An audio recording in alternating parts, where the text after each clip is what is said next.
Hello, guys, and welcome to this episode of the Brawlcasters. I'm James, that's Alex, and we are bringing our combined 50 years of martial arts experience and double purple belts to the internet to call some of the internet's crazy fights. No big deal. Alex just got his purple belt tonight, guys.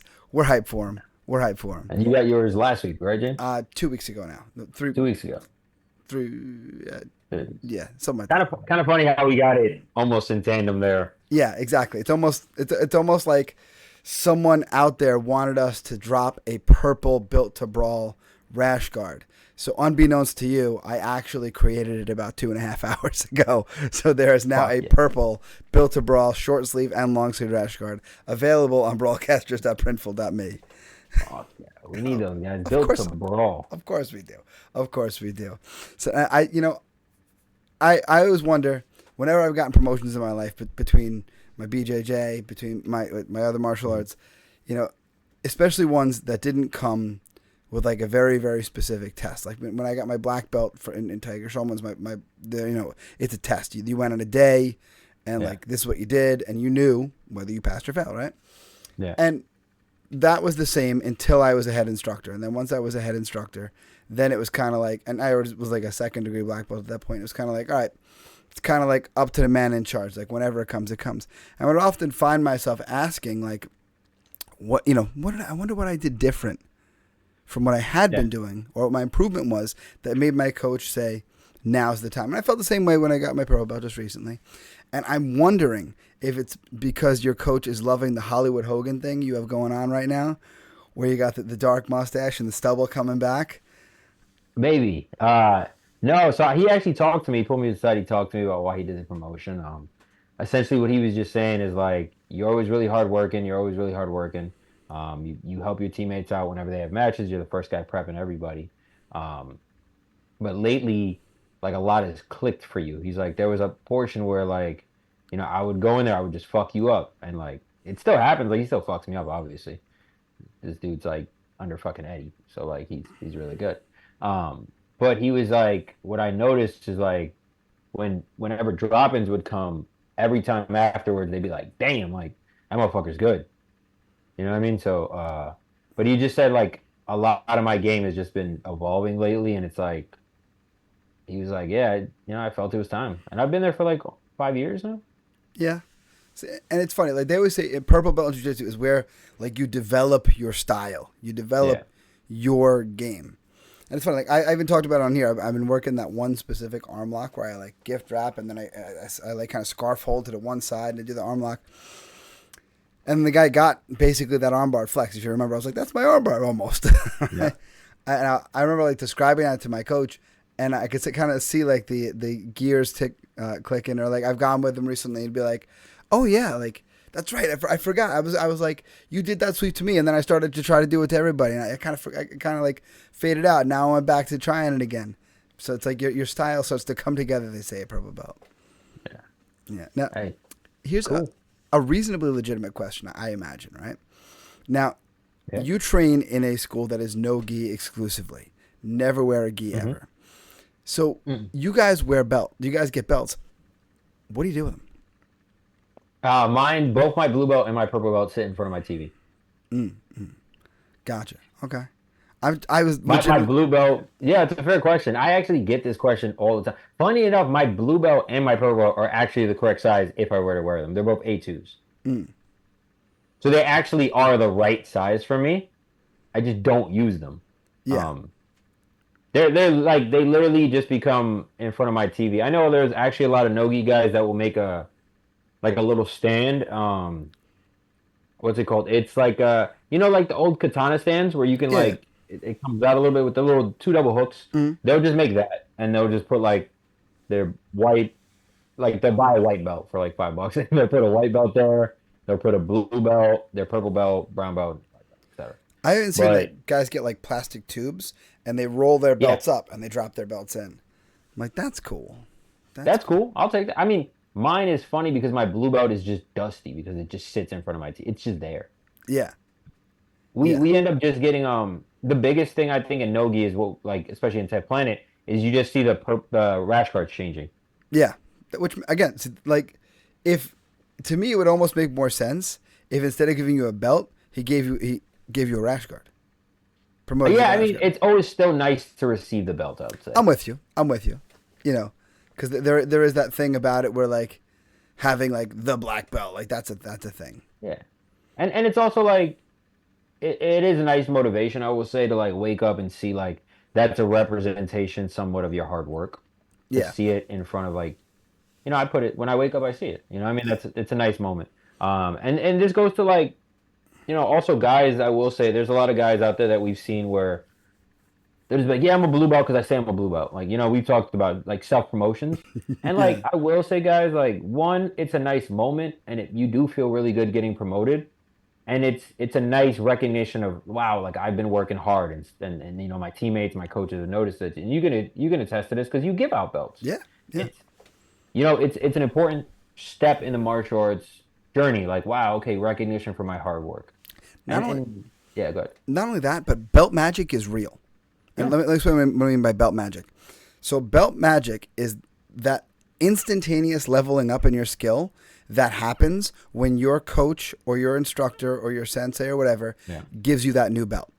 Instantly, you start to feel like, oh, I must be as good as I thought I was getting good, but I must be that good if he thinks I'm a ba ba ba, right? Yeah, And like that, and it's about like that representation. Like, wow, I wear this with pride. yeah, Like my coach doesn't give out belts just to give out belts. He doesn't believe in like attendance belts. He yeah. believes like you work hard for it, you get a fucking belt.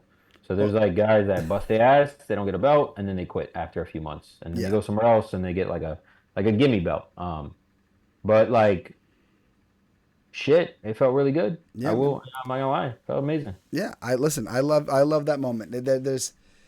It's hard to describe. When I got my last Tiger Showman's promotion, it was the first promotion. It had been 14 years because I got my belt, my belt before I got.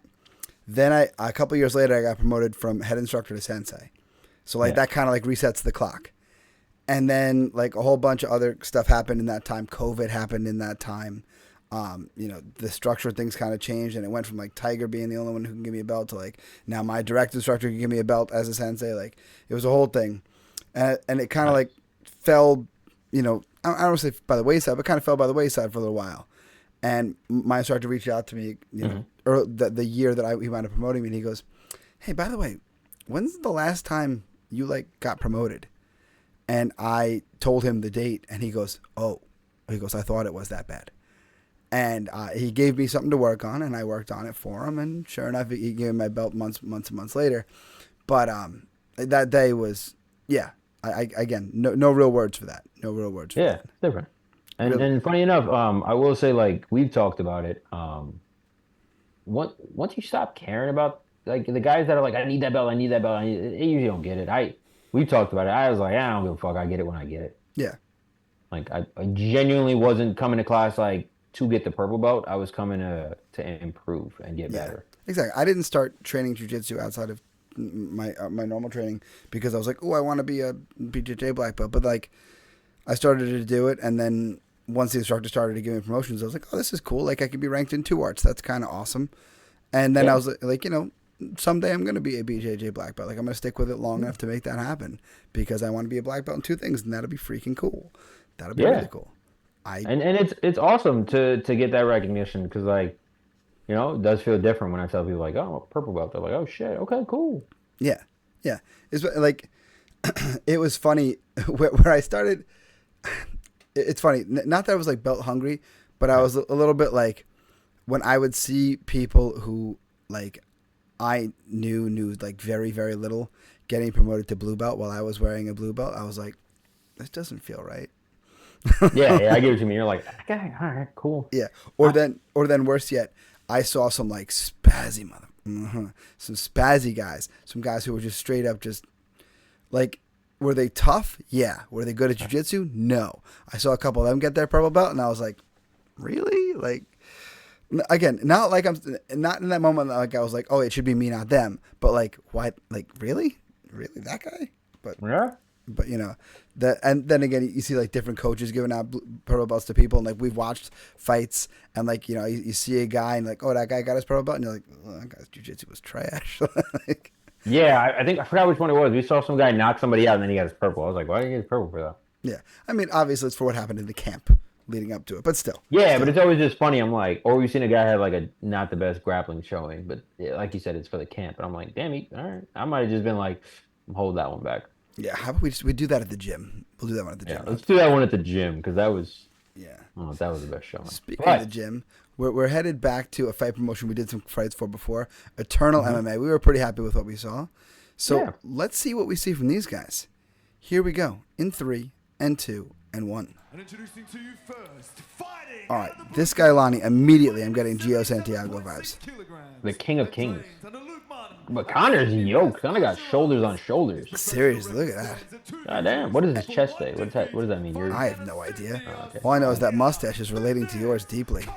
Yeah, I mean, listen, you should do one too.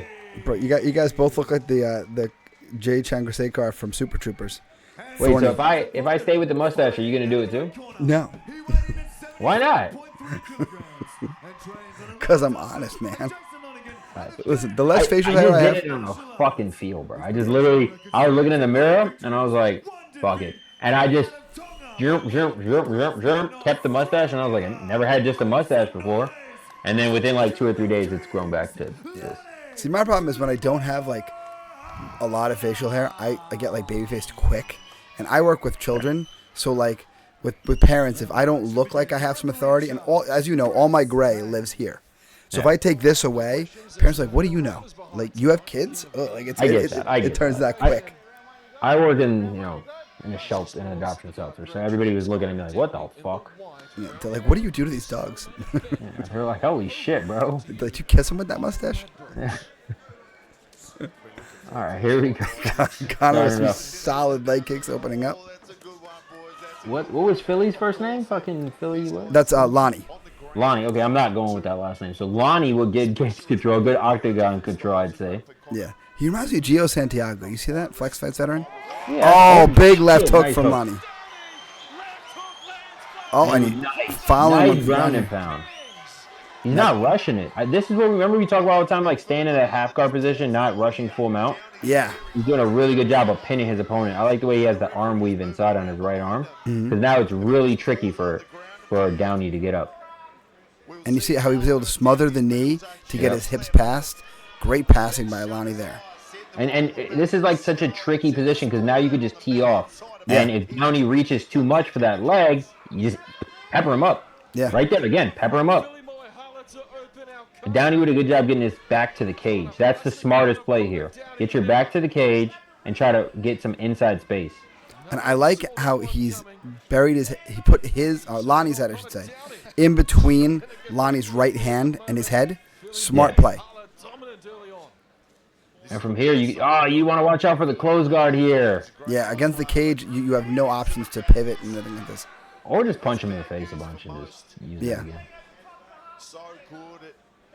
Downey's trying to do the right thing. The only thing is, like, Lonnie's doing a way better job, and he's busted his face open. This is what we always talk about, man. I've been teaching guys when I'm teaching MMA. I'm like, guys, force half guard. Yeah. Force half guard and beat the shit. They're like, but what about mount? I'm like, mount's great. Everybody works on how to defend mount. Nobody works on how to defend half guard properly. Oh, solid attempt here from Downey. Oh, and Lonnie's forced to roll. Look at this. Oh, my God. If he takes this would be incredible. What a comeback. And takes him out. Mount his position. Nice. Takes his back. What a moment. Oh, Lonnie's my. a fucking tough dude, bro. I mean, Downey, excuse me. Downey is insanely tough here. Yeah. Good job on the body triangle. Holy shit. Because now, Lonnie definitely was trying to empty the tank, trying to get the finish. And he didn't rush too much to your credit, but still, that's a lot of time that he's been sitting there trying it. He's under the chin. Oh. Trying to hip in. Downey's leaking. Right, now, he's going after the hand. Is Lonnie? He's tapping. Oh, my brother. What a turnaround. Holy shit. That was incredible. Yo, and what heart on that kid. Yeah, Downey, what a dog for that. Philly's upset. he should be. That sucks for him. But Downey, what a great job.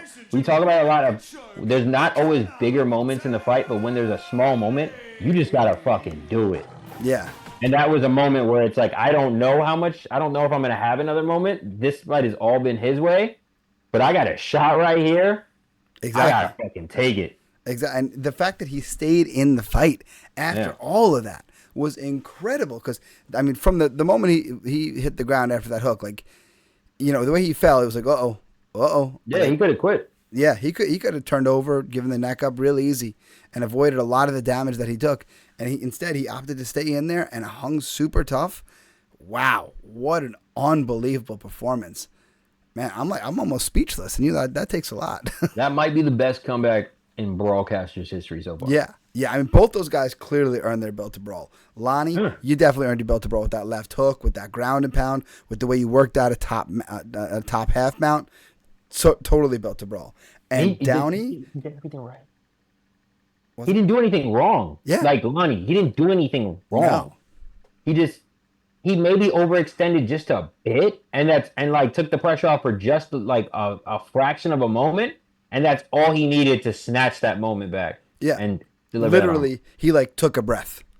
Yeah, he took a breath and fucking like we always talk about this with guys. Like the fight ain't over till it's over, so like. Look for that opening. When that opening comes, like, fucking take it, bro. Like, yeah. If that opening's there, you can't be like, damn, I should have did that. You got to just do it. And that's different. That's different.